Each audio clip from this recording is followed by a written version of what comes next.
Hare Krishna Prabhuji. Hare Krishna Prabhuji.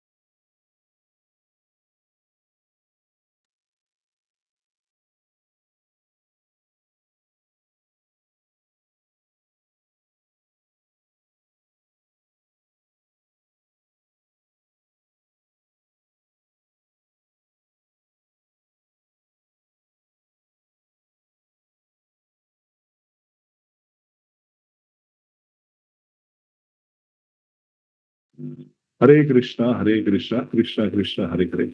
Hare Rama, Rama Rama, Hare Hare.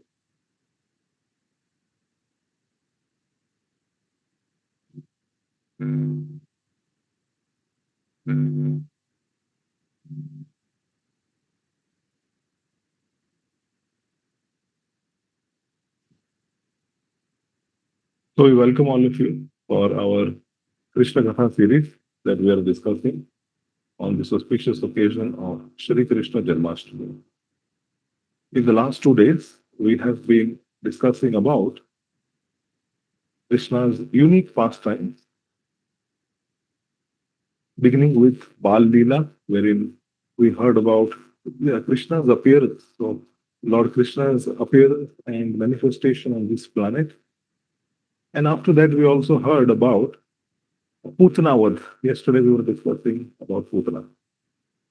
So, continuing further, let us begin with further pastimes.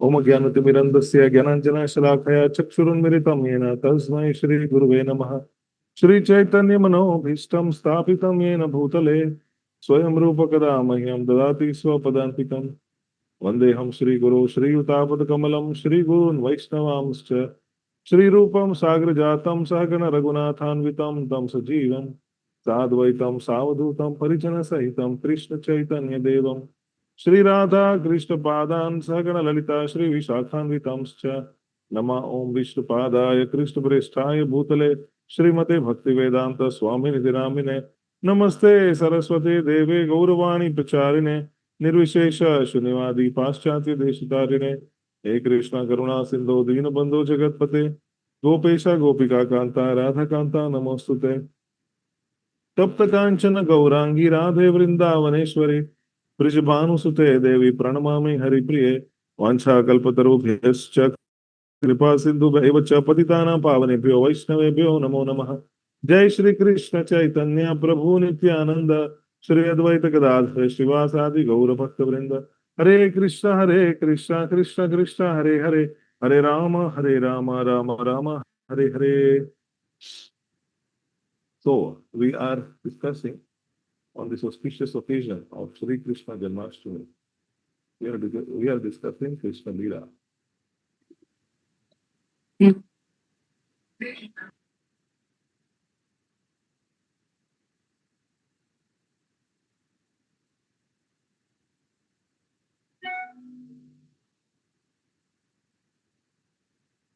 So ahead, moving. After the killing of Putana, then there was a demon called Shaktasura that was killed by Krishna. The Supreme Personality of Godhead, Krishna, he is always full of six opulence, full wealth, full strength, fame, complete knowledge, beauty, and renunciation. The Lord appeared in different, complete eternal forms of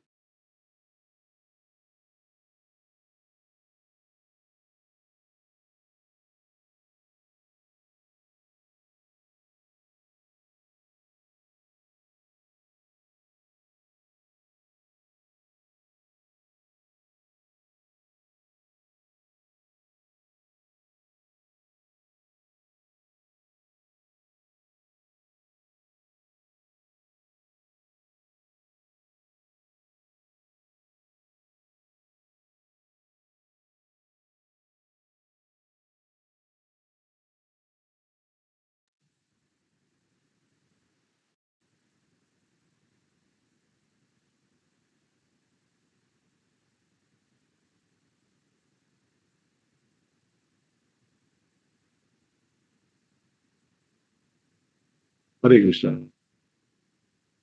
Okay, I think now are you able to hear? Are we clear? Audible? Okay, thank you.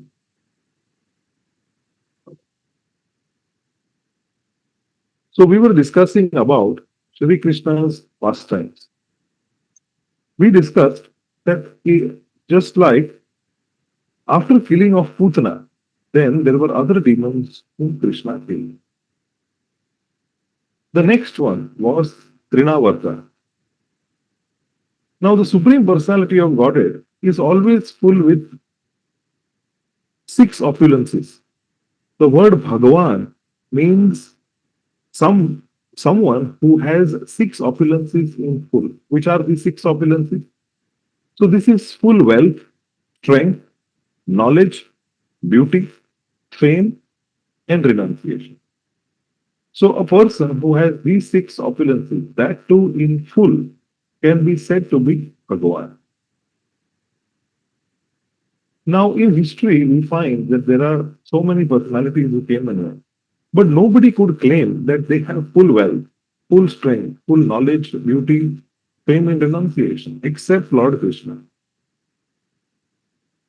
Krishna's pastimes are not material. Janma karma chame divyam evam yo veti tatvatah tyaktva deham punarjanma naeti mameti so Arjuna.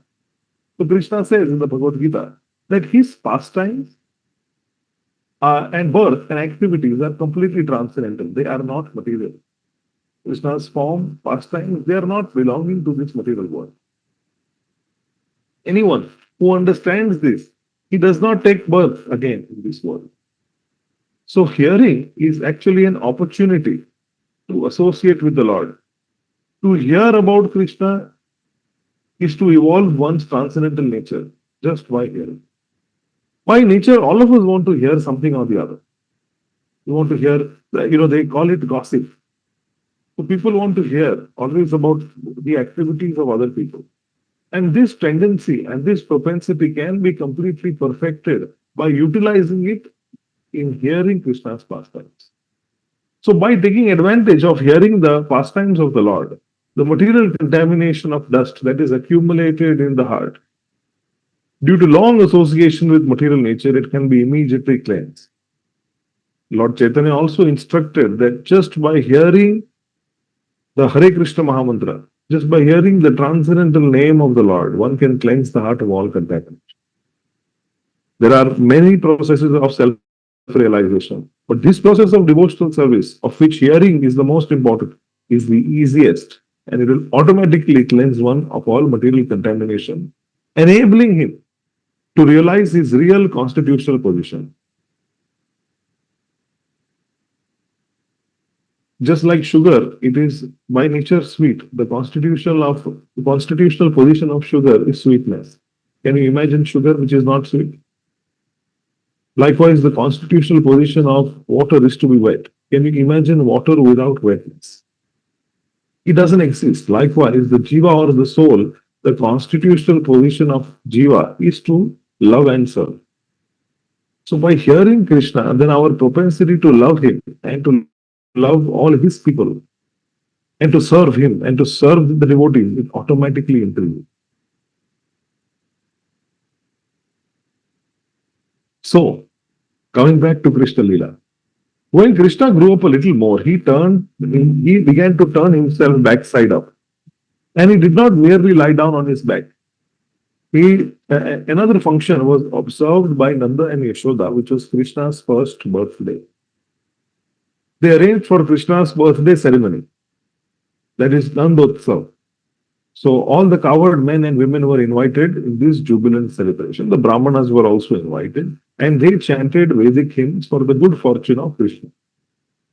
During the chanting of the Vedic hymns and playing of the bands, Krishna was bathed by Mother Yashoda. So this bathing ceremony is called Abhisheka, and this is observed even today in all temples of Vrindavan on the day of Janmashtami or the birth anniversary of Krishna.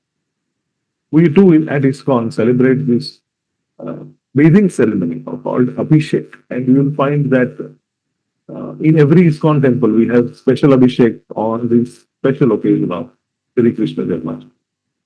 So on this occasion, my Yashoda arranged to distribute a huge quantity of grain, and first class cows were decorated with golden ornaments, which were to be given in charity to these learned Brahmanas. Yashoda sat down to hear these Vedic hymns chanted by the Brahmanas. Now, while my Yashoda was listening to the chanting of these Vedic hymns, the child began to fall asleep. He saw Krishna is falling asleep. Therefore, he silently laid him down on the bed. Being engaged in receiving all the friends, relatives, and residents of Vrindavan on that occasion, she forgot to feed the child milk. She was crying, being hungry. But Ma Yashoda could not hear him because of various noises. The child became angry because he was hungry and mother was not paying attention. So he lifted his legs and began to kick his lotus feet just like an ordinary child. So baby Krishna had been placed under a hand-driven cart. And while he was kicking his legs, accidentally he touched the wheel of the cart and it collapsed. Various kinds of utensils and dishes, which were made of brass and other metals, had been piled up in the hand cart. And they all fell down with a huge noise. The wheel of the cart separated from the axle, and the spokes of the wheel were broken and scattered hither and thither. Mother Yashoda and all the gopis, as well as Maharaj Nanda and the cowherd men, were completely astonished as to how the cart could have collapsed by itself. All the men and women who were assembled for the holy function, they crowded around and began to suggest how the cart might have collapsed. No one could ascertain the cause, but some small children who were entrusted to play with baby Krishna informed that it was due to Krishna's kicking and striking his feet against the wheel that they saw with their own eyes that the wheel broke and the cart collapsed. Some men, cowherd men who were listening to the statements of the children, they pointed out that how can you believe the statements of these children? The cowherd men and women could not understand that the all-powerful personality of Godhead was lying there as a baby and he could do anything. Both the possible and impossible were in his power. While the discussion was going on, baby Krishna cried. So Ma Yashoda picked up the child on her lap and called the learned Brahmanas to chant the holy Vedic hymns to counteract the evil spirit, and allowed Krishna to suck on her breast. If a child sucks the mother's breast nicely, it is to be understood that he is out of all danger. After this, all the stronger cowherd men put the broken cart in order, and all the scattered things were also set up nicely as before. So the Brahmanas then offered oblations to the fire sacrifice and they worshipped the Supreme Lord.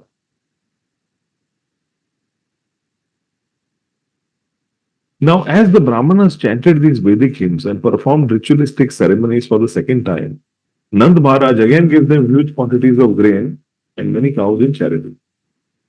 All the cows were covered with nice gold embroidered garments, and their horns were also bedecked with golden rings. Their hooves also were covered with silver plates, and they wore garlands of flowers. So much decoration on cows. So these the Brahmanas, in turn, they blessed Krishna.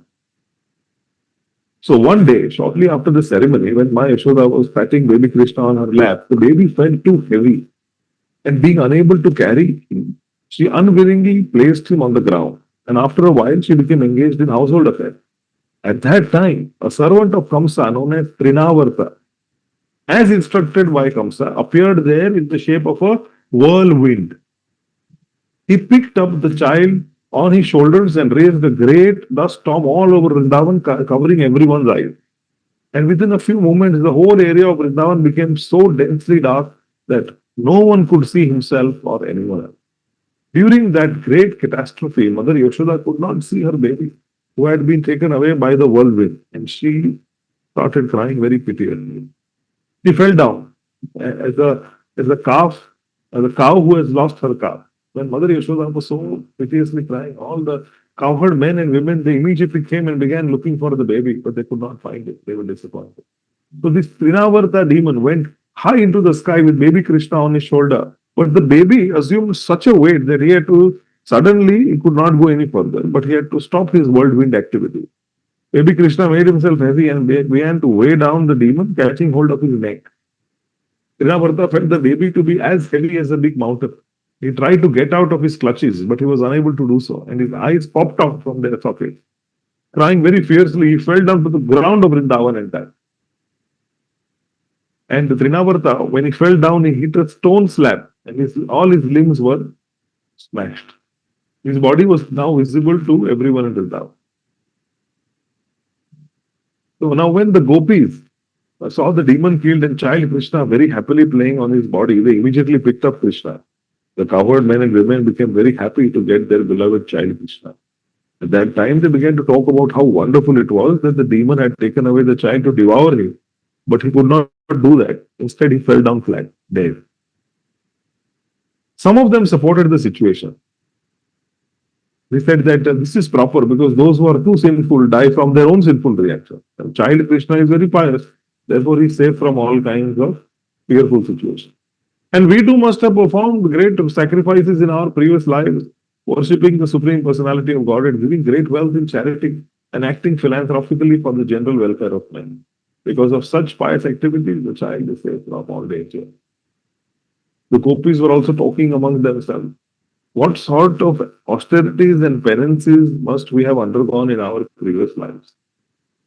We must have certainly worshipped the Supreme Personality of Godhead, offered different kinds of sacrifices, made charities, and performed many welfare activities for the public. As a result, we have gotten back our child, although he was supposed to be dead. Now he has come back to enliven his relative. After this incident, Maharaj Nanda, he started to think about the words of Vasudeva again and again. After this incident, Mother Yashoda once was nursing her child and patting him with great affection. And when she opened the mouth of the child with her finger, she suddenly saw the universal manifestation within his mouth. She saw within the mouth of Krishna the whole sky, the directions. And Mother Yashoda saw this. Her heart began to throb, and she murmured to herself, "How wonderful is this?" But she could not express anything, and she only closed her eyes. She was absorbed in wonderful thoughts. Krishna, showing the universal form of the Supreme Personality of Godhead, even while lying down on the lap of his mother, proves that the Supreme Lord is always the Supreme Lord. Whether he is manifested as a child on the lap of his mother or as a charioteer on the battlefield of Kurukshetra. So in this way, Krishna kills the two demons, Shaktasura and Trinavarta. After this incident, Vasudeva asked his family priest, Gargamuni, to visit the place of Nand Maharaj in order to astrologically calculate the future life of Krishna. Gargamuni was a great saintly sage who had undergone many austerities and penances, and he had been appointed as the priest of the Yadu dynasty. So when Gargamuni arrived at the home of Nand Maharaj was very much pleased to see him. And immediately he stands with folded hands and he offers his respectful obeisances. He received Gargamuni with the feeling of one who is receiving the Supreme Lord. So Nanda Maharaj offers Gargamuni a nice sitting place, and when he sat down, Nanda Maharaj offers him a warm reception.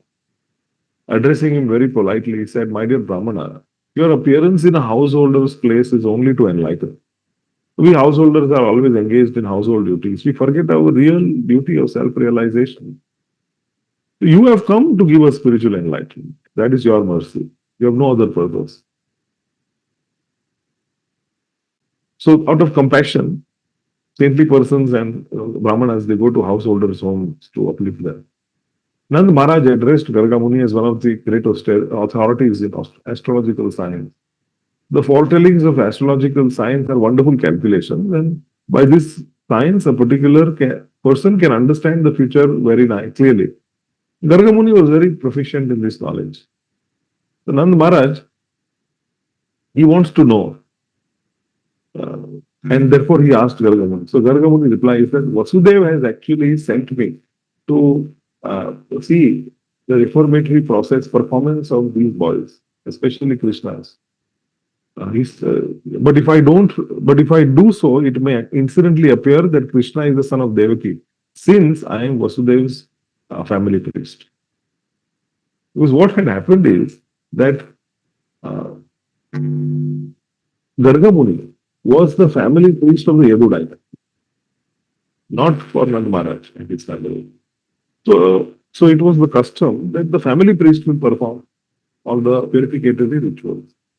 So if Gargamuni performed, then it may just become confirmed to Kamsa that Krishna is the son of Vasudeva and Devaki. Let it be clear that at present in the story, even Nanda Maharaj doesn't know that Krishna is the son of Vasudeva and Devaki. For Nanda Maharaj, Balaram is the son of Rohini and Vasudeva. So that is there. Balaram is the son of Vasudeva, but not Krishna. He feels that Krishna is his and Yashoda's son. And Vasudeva wanted it to be that way also because of the fear of Kamsa. So, indirectly, but actually, by his astrological calculation, Gargamuni could understand that Krishna was the son of Devaki, which Nanda did not know. And indirectly, Gargamuni said that both Krishna and Balram were the sons of Vasudeva. Balram was the son of Vasudeva because his mother Rohini was present there, but Nanda Maharaj didn't know about Krishna. So Gargamuni indirectly disclosed that Krishna was the son of Devaki. And thus Gargamuni is warning Nanda Maharaj that if he performs the reformatory ceremony, then Kamsa, who was naturally very simple, would understand Krishna is the son of Devaki and Vasudeva. Because according to astrological calculation, Devaki could not have a female child. Although everyone else thought that the eighth child of Devaki was female. In this way, Gargamuni, he indicated to Nanda Maharaj that the female child was born of Yashoda and the Krishna was born of Devaki and they were exchanged. Also, the female child Durga had informed Kamsa that the child who would kill him has been already born somewhere else. Gargamuni stated that if I give your child a name and he fulfills the prophecy that the female child did to Kamsa, then it may be that the sinful demon will come and kill this child also after the name giving ceremony. But I don't want to become responsible for these future calamities. On hearing the words of Gargamuni, Nanda Maharaj said, if there is such danger, then it is better not to plan any gorgeous name giving ceremony. It is better you just simply chant the Vedic hymns and perform the purificatory process. We belong to the twice born caste, and I am taking this opportunity of your presence. Please perform this name giving ceremony, Namkaran Sanskar, without any external form. So Nand Maharaj wanted to keep this name giving ceremony a very secret ceremony. Actually, name giving is something very big. But he wanted to keep it secret because the time demanded it. But he also wanted Gargamuni to perform, and thus the situation. So when Gargamuni was so eagerly requested by Nand Maharaj, the ceremony was performed in the cowshed of Nand Maharaj, this Goshala. Gargamuni said, the son of Rohini will be very pleasing to his family members and relatives, and therefore he will be called Ram. In the future, he will be extraordinarily strong, and therefore he will be called Baladev. Further, because your family and the families of Yadus are so intimately connected and attracted, his name will also be Sankarshan. So this means that Gargamuni gave three names to the son of Rohini, namely Balram, Sankarshan and Baladev. But he did not disclose the fact that Balaram had originally appeared in the womb of Devaki and was subsequently transferred to the womb of Rohini.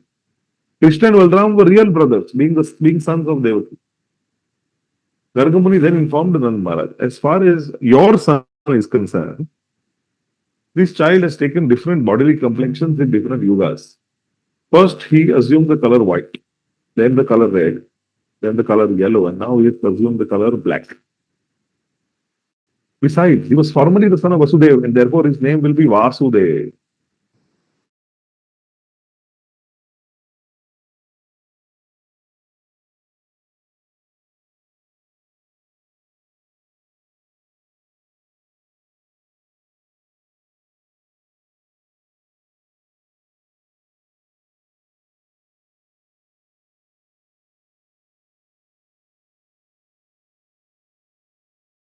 And future. And thus he said that I know everything about his activities and others do not. This child will be very pleasing to the cowherd men and cows. And being very popular in Vrindavan, he will be the cause of all good fortune for you. Because of his presence, you will overcome all kinds of material calamities despite opposing elements. Gargamuni continued to say, my dear king of Raja, in the previous birth, this child has many times protected righteous persons from the hands of the miscreants. whenever there was any disruption. Your child is so powerful that anyone who will become a devotee of your boy will never be troubled by enemies. Just as demigods are always protected by Lord Vishnu, the devotees of your child will always be protected by Narayan, the Supreme Personality of Godhead. This child will grow in power, in beauty, in opulence, in everything on the level of Narayan, the Supreme Lord. Therefore, I will advise you that you protect him very nicely so that he can grow up without any disturbance. So, Gargamuni thus informed Nanda Maharaj that Nanda Maharaj had been given by Lord Narayan a son as good as himself, equal to himself. Gargamuni indicated that this son would be disturbed by so many demons and that Nanda should be very careful and protect him. Thus, Gargamuni convinced Nanda Maharaj that Narayan himself has become his son. Thus, in various ways, he described all the transcendental qualities of his son. So, after giving this information, Gargamuni returns back home. And Nanda Maharaj begins to think of himself as the most fortunate person, and he was very satisfied to receive such a benediction in this way. So, a short time after this incident, both Krishna and Balaram began to crawl on their knees. And when they were crawling, they really pleased their mother. There were bells that were tied to their waist. They also were wearing ankle bells. When they moved around, they made such a pleasing sound. Sometimes, like ordinary children, they would be very frightened by others and would immediately rush to their mothers for protection. And sometimes they would fall into the clay and mud of Vrindavan and they would approach their mother smeared with clay. They were actually smeared with saffron and sandalwood pulp, but by their mothers. But due to their crawling in the muddy clay, they would simultaneously smear their bodies with clay. And then, the mothers would, Yashoda and Rohini would take them on their laps, and then, they would feed them milk. Their joy thus would be intensified to see their children grow.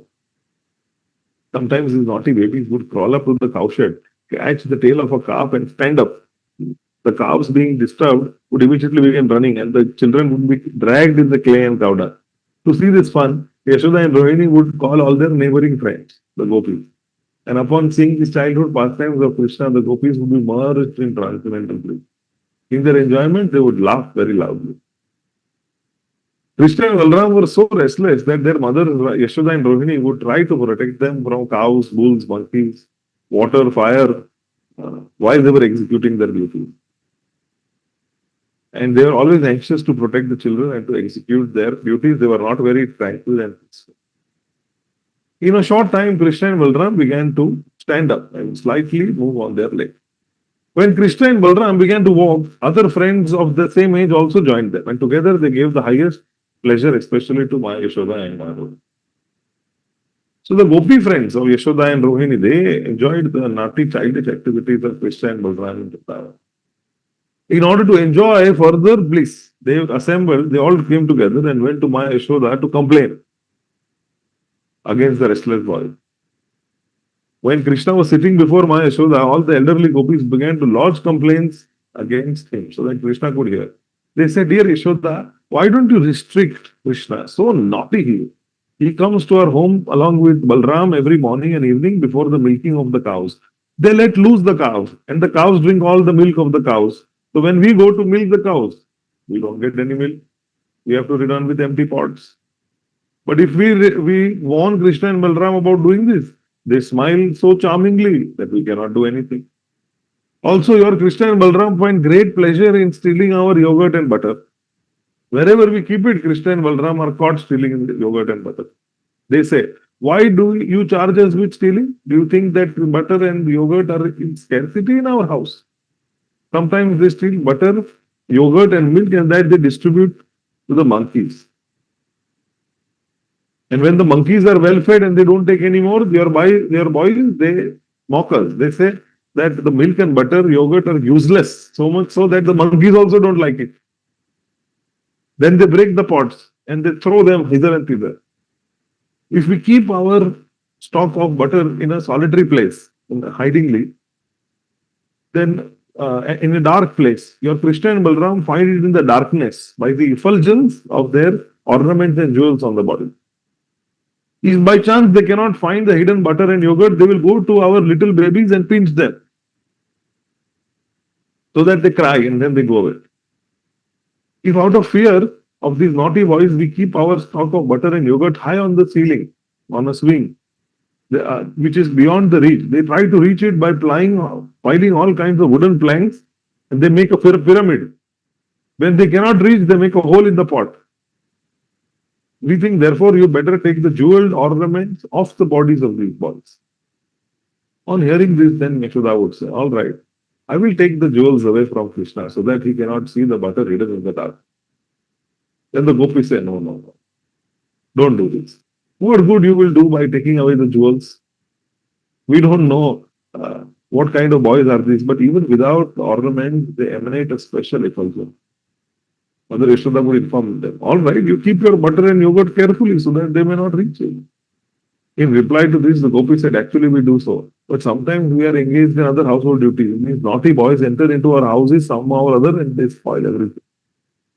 Sometimes being unable to steal our butter and yogurt out of anger, they sometimes pass urine, sometimes spit also. Now just see how your boy is hearing these complaints. All day he simply makes arrangements just to steal our yogurt and butter. And now you see he's sitting like a very silent, sweet boy. Just see his face. When Mother Yashoda thought to chastise her boy after hearing these complaints, she saw his pitiable face and smilingly she did not chastise him. Another day, when Krishna and Balram were playing with their friends, all the boys joined Balram and complained to Mother Yashoda that Krishna has eaten clay. On hearing this, Mother Yashoda caught hold of Krishna's hand and said, my dear Krishna, why have you eaten earth in a solitary place? Just see, your friends, including Balram, they are all complaining about you. Being afraid of his mother, Krishna replied, my dear mother, all these boys, including my elder brother Balram, are speaking lies against you. I have not eaten any clay. My elder brother Balram, while playing with me today he became angry and therefore he has joined with the other boys to complain against you. They have all combined together to complain so that you will be angry and chastise me. If you think they are truthful, then you can have a look in my mouth to see whether I have eaten clay or not.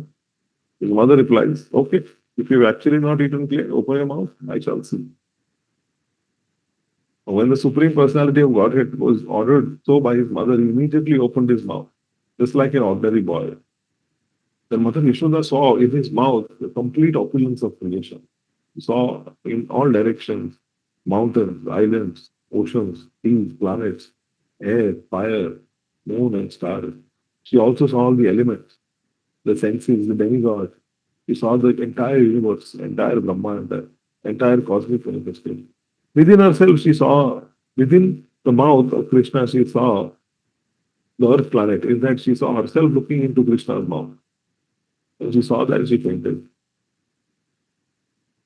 She was actually thinking that it may be cosmic mystic power attained by my child. Therefore, I am perplexed by such visions within his mouth. Let me offer my respectful obeisances unto the Supreme Lord. And then she's saying that let me offer my obeisances unto the Supreme Lord, under whose influence I am thinking that this is Nand Maharaj who is my husband and Krishna is my son. All this is the misconception that I am having. Let me pray to him so that he may protect me. So why she was thinking in this philosophical way, Krishna expanded his internal energy, Yog Maya, just to bewilder her with maternal affection. For Krishna, he doesn't like this kind of Aishwarya Bhava. My Yashoda and Nanda Maharaj, they think constantly that Krishna is their child. And, there is a backstory behind how they were more fortunate than Vasudeva and Devaki also. It was so amazing that my Yashoda had performed such great pious activities that she got the great fortune that Krishna was actually sucking milk from her breast. And Nand Maharaj also, that what kind of austerities had he performed that Krishna used to call him father. And Nand Maharaj sometimes used to say, go Krishna, go and get my shoes. So Krishna used to take Nand Maharaj's sandal on top of his head and bring them. And it is surprising that Vasudeva and Devaki, they did not enjoy this transcendental bliss of Krishna's pastime, childhood pastime. Although they were the real parents, although they were Krishna's real parents. And these childhood pastimes of Krishna, Bal Leela, is glorified so much by saintly persons and sages. But Vasudeva and Devaki, they could not enjoy personally. So what was the reason? The reason for this was explained by Shukdev Goswami to Parikshit Maharaj as follows. He says that when the best of the Vasus, namely Drona and his wife Dhara, were ordered to increase progeny by Lord Brahma, they said unto Lord Brahma that, my dear Father, we are seeking your benediction. When we take birth again in this universe, may the Supreme Lord Krishna in his most childhood, attractive form of childhood absorb our whole attention. May our dealings with him be so powerful that simply by hearing of these childhood activities of his, anyone can easily cross over this material ocean, this ocean of birth and death. And Lord Brahma agreed to give them this benediction. And as a result, the same Drona appeared as Nand Maharaj in Vrindavan. And the same Dhara appeared as Mother Yashoda, the wife of Nand Maharaj. So in this way, Nand Maharaj and his wife Yashoda developed their unalloyed devotion for the Supreme Personality of Godhead, having gotten him as their son. And all the gopis and coward men who were associates of Krishna naturally developed their own different feelings of love for Krishna. Therefore, just to fulfill the benediction of Lord Brahma, Lord Krishna appeared along with his plenary expansion Balaram and performed all kinds of childhood pastimes in order to increase their transcendental pleasure of the residents of Vrindavan. So if we go today also to this place in Vrindavan, in Gokul, which is Chintaharan Ghat and Brahmand Ghat, these are two places on the bank of the Yamuna. So Brahmand Ghat is the place where the Krishna showed this universal form to Mother Yashoda.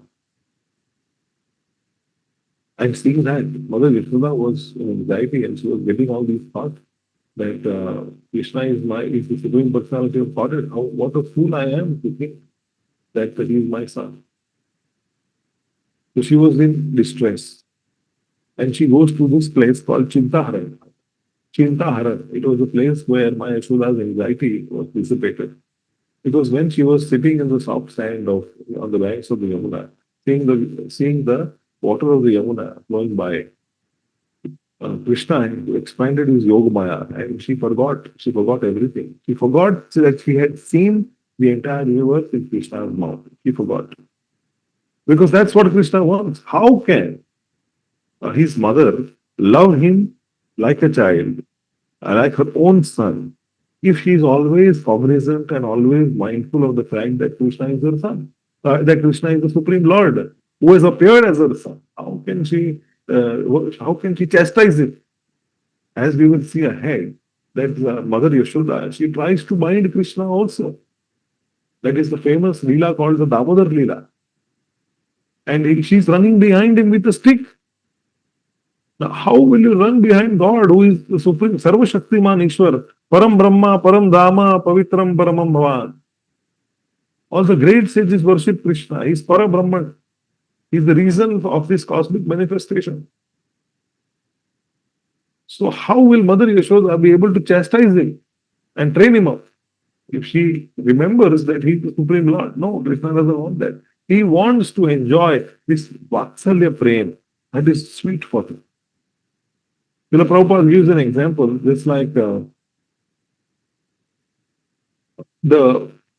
president in the US, the president, once there were some sounds coming from the president's cabin, and then some of the staff enter the cabin, and what do they see? They see that the president is hunching, and he has his grandson on top of him like a horse. He's become a horse for his grandson, and he's on all fours. He's playing horsey with him. And for the president, if you ask him, that playing with his grandchild is much more sweeter than controlling the entire country. Because the sweetness of this relationship is very special and sublime. And informality brings that sweetness. So for Krishna also, who wants to enjoy rasa, Krishna's name is Rasaraj. Rasaraj means that the one who enjoys transcendental pleasure. So Krishna, he is enjoying. He is enjoying all these different rasas. So this is one of the rasas called Vatsalya Ras. So because Krishna, as Rasaraj, he wants to enjoy different rasas. So with different devotees, he enjoys different rasas. For example, with his friends like Arjuna Sakha, like Subal, Shridam, he enjoys a rasa called Sakhyaras. Sakhyaras means the rasa of friendship. For if he wants to enjoy Shantyaras, so with the cows of Vrindavan, he enjoys Shantyaras. For uh, his parents like Maharaj Nanda and Yashoda, he wants to enjoy Vatsalyaras. With Radharani and the gopis, he's enjoying, and that rasa is Madhuryaras.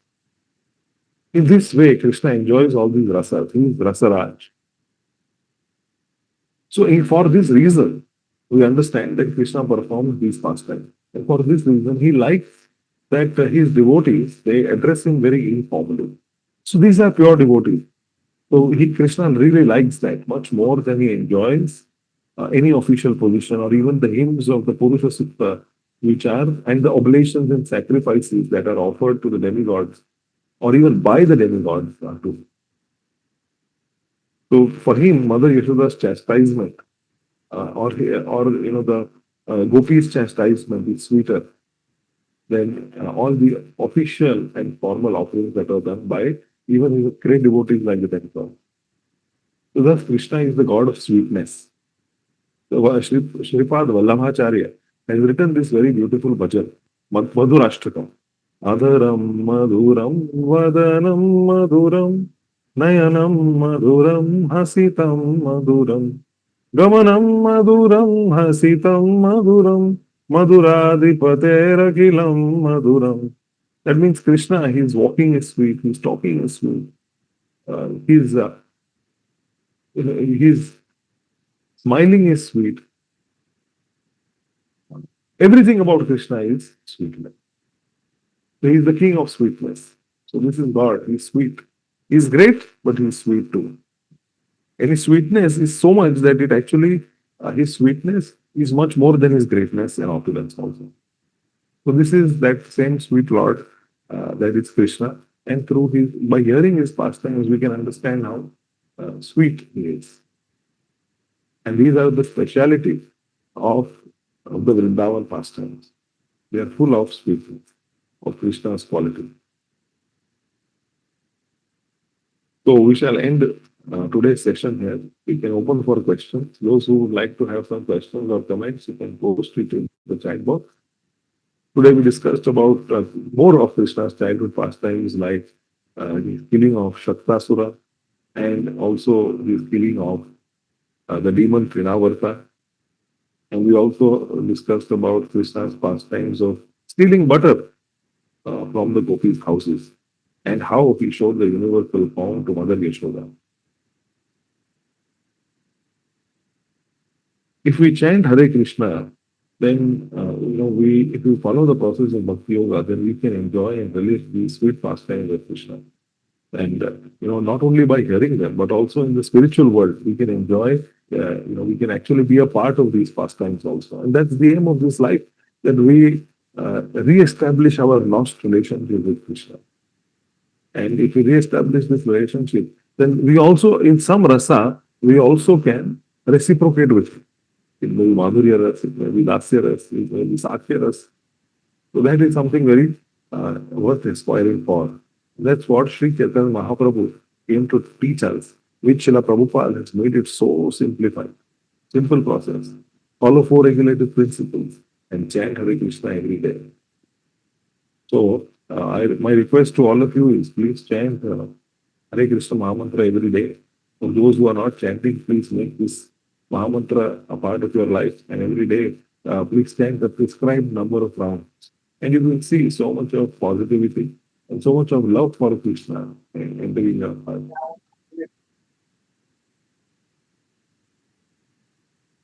Okay, so we are open for questions. So there is one question.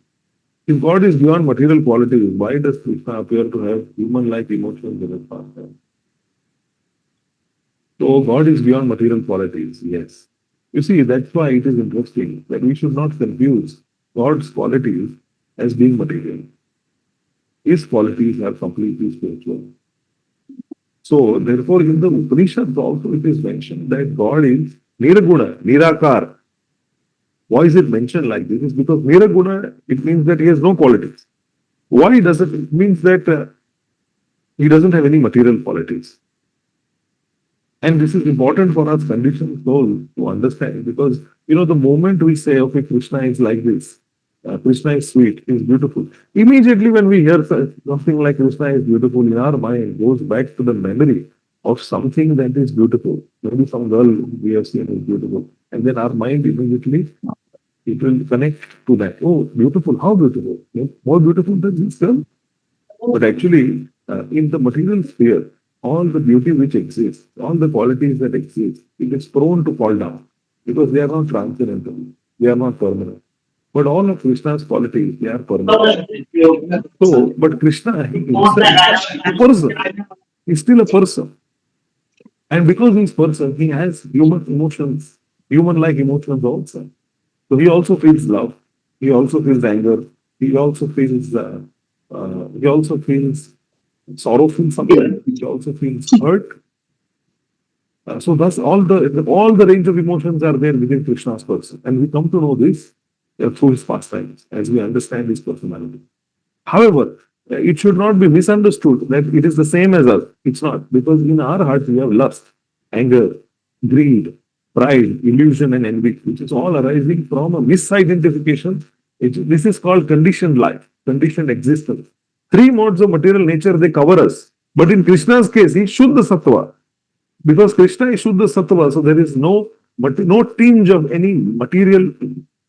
Nothing is material. There is no lust. There is no anger, pride, illusion, envy. It's for Krishna, everything is absolute. Krishna is absolute. It's completely pure. So there are so many pastimes which also elaborate this fact. And thus we can see that thus Krishna, he appears to have human-like emotions in pastime.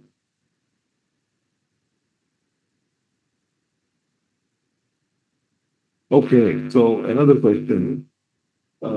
Request to put light on past lives and karmas of Trinavars and other demons discussed today as to what made them so confident to confront Krishna and get elevated by him directly. Just like we shared about Sutra yesterday. It's a good question. Yes. So, we want to know about who these demons were. Now, Shaktasura was, according to Garga Samhita, Shaktasura, in his previous life, he was a demon, a son of Hiranyaksha named Utkacha. Utkacha. He was son of Hiranyaksha. Hiranyaksha was killed by Varaha Avatar. So his son was Utkacha. Now this Utkacha, he went to the hermitage of Lomasa Muni and he broke some trees there, and thus he was cursed to become bodiless, as he had a huge body. Then he fell at the Muni's feet and he is begging for forgiveness. The Muni tells him that in the next Manvantara, he would be touched by the foot of the Lord and he would be liberated. So he did not have any physical body, he did not have a form. Shaktasura, he had a body made of air, according to the Garga Samhita. So Shaktasura, he actually represents a load-carrying mentality which arises out of old and new bad habits in this life and previous life. He represents lethargy, dullness, and false pride. So Krishna removes this all by kicking it aside. He removes these anarthas. And how do we do that? We do this by chanting his holy names and surrendering unto him, not giving in to these anarthas. Trinavarta. So Trinavarta, he in the previous life, he was a king of Pandya Desh named Sahasrakshasa. Sahasrakshasa. He was cursed by Durvasa Muni because he was appearing naked before him while the king was enjoying with his 1,000 wives. So this king of Pandya Desh, Sahasrakshasa, he was enjoying with his 1,000 wives and he was appearing. So Durvasa Muni comes there and he appeared, he was naked, he did not even cover himself. So he was forced to live on earth for a lakh years before he would be killed by Krishna. So that was actually Trinavarta. Trinavarta, he represents the false pride that developed due to mundane scholarship, that I know so much. And sometimes, people get into mundane debates, arguments, and logical debates just to prove who is superior, who is not. So he represents this, that is Vinavarta. So I hope that answers that question.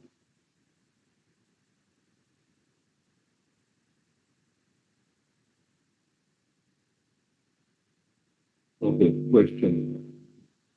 How can I remain a true devotee of Lord Krishna in this Kali of constant distraction?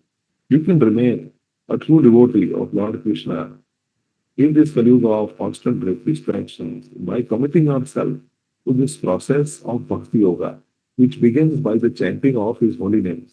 So every day, take a sankalpa that I am going to chant at least a few rounds of Hare Krishna Mahamantra. Start with one, then two. If you do that every day, chant Hare Krishna, Krishna Krishna, Hare Hare, Hare Rama, Rama Rama, Hare Hare. In this way, you chant on beats. And then that's the way you remain a true devotee, because you are surrendering to the process that is recommended in the yoga. Actually, what you written is very true. The yoga is constant. There is a verse in the Bhagavatam which says that Kaler dosha nidhe rajan eko hasti mahatuna kirtanadeva krishnasya mukta sangam parambrate. That in Kali Yuga is full of faults. Only things are faulty here in Kali Yuga. Things are so distracting and it's very difficult.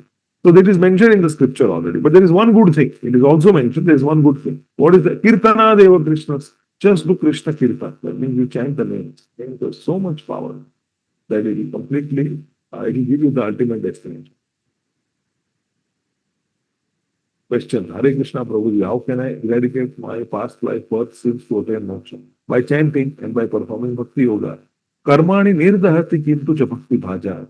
When a person performs systematic Bhakti Yoga, if he understands what Bhagavad Gita is saying and he tries to practice sadhana bhakti, early wake up in the morning, chanting 16 rounds of Hare Krishna Mahamantra, following the four regulative principles, namely no intoxication, no illicit sex, no gambling, no meat eating, offers all the food to Krishna.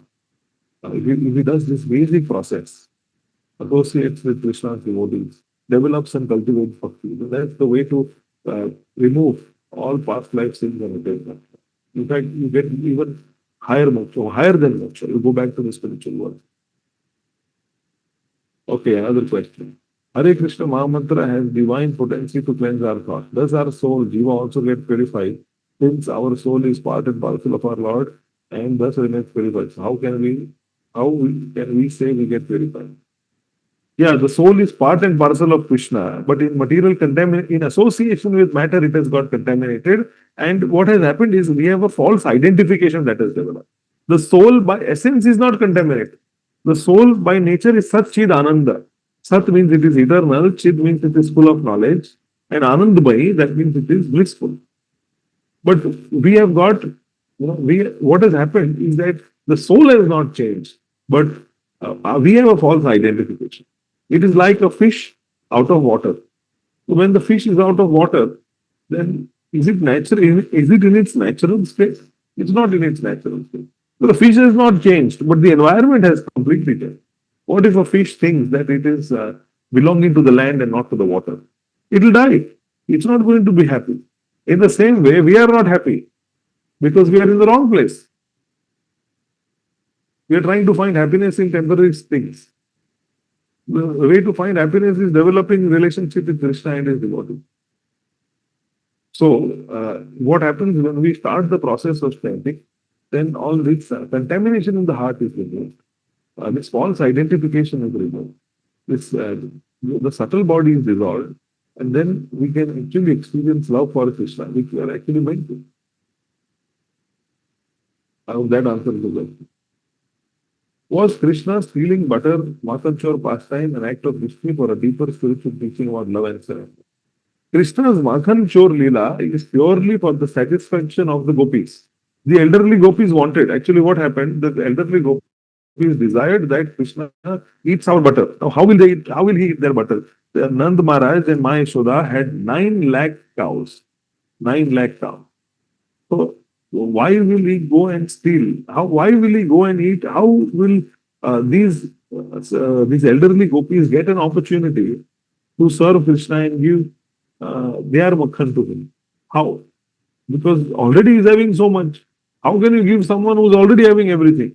So then Krishna performed this pastime of doing makhan chore just for their satisfaction. He used to go to those houses of those gopis and steal butter. That is why it is mentioned even in the pastime, as we were discussing, that even the elderly gopis, they enjoyed. They enjoyed when Krishna used to steal. So they used to come to complain to Ma Yashoda, but that also used to be out of enjoyment. They enjoyed the whole thing. So this is how it is with respect to this particular pastime of Makhan. Okay. Another question. Does listening to Mahamantra continuously while performing daily duties will have the same effect as chanting? Chanting is separate, listening should go on throughout the day. Please do both. They are not to be equated. They are two separate things. Chanting is our own time wherein we try to reconnect with Krishna. It's our own space. It's our own sacrifice for Krishna. And Kirtan can go on throughout the day. You put on the speaker and keep going on the whole day, no problem. That's good. Question: how much of what we earn should we share with others, and how do we decide who deserves it? So charity, Gita, 18th chapter Gita talks about charity in the most. So you want to refer to that, wherein Lord Krishna, he mentions about charity, the highest charity being that given to the right person who is using it selflessly in the service of the Lord and his devotees. Such a Brahmana, when he is giving charity, that the person who gives the charity is actually benefited maximum. So they are the ones who are, because it comes back unlimitedly.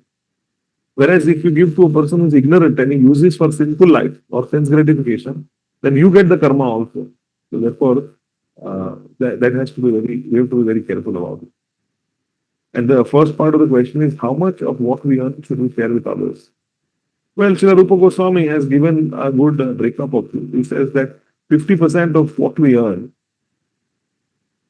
we have to, he says 50% should be given to spiritual causes. It means buying bhoga, even at home, if we make our home into a temple, then whatever we purchase from the market, it is also bhoga, it's also used for service. So he says 50% should be used for service this way. And he says 25% is for relatives and 25% for personal emergency. Like that, he himself did it and set an example for others. Okay, another question. I find peace in Krishna consciousness, but there are so many around us who are happy in the material world, and still so many who are never satisfied despite whatever they have. Yeah, it's true. And that is why because they don't have Krishna. So it's our duty to go and give them Krishna so that they'll also become peaceful and happy. Question: can I offer food to Krishna with onion, garlic, or without onion and garlic? Because Krishna doesn't eat, he doesn't like it. They are foods in the mode of ignorance. That's why. Okay, so thank you very much for joining in today's session. And Janmashtami is fast approaching. So I hope that all of you are contemplating of how to please Krishna on this auspicious occasion of Janmashtami. Please think of some sankalpa or some kind of commitment, some kind of vow that you can take on this auspicious occasion on the day of Janmashtami. And thus we can follow. This is the way we develop our relationship with Krishna also. So let us try to do something like that for his pleasure, which already you are doing by hearing Krishna Katha, by appreciating Krishna's pastime. You are actually doing seva, you are doing service. It is one of the limbs of Bhakti Yoga called Shravanam. That's very nice. So we encourage you to perform this much more and more. And for the next 2 days then, we shall again resume our Krishna Katha, again from 7:30 to 8:30 online. So thank you very much. Sri Krishna Chandra Bhagwan ki jai, Srila Prabhupada ki jai, Sri Krishna Janmashtami Mahamotsav ki jai, Nitai Madhav Prabhu. मुझे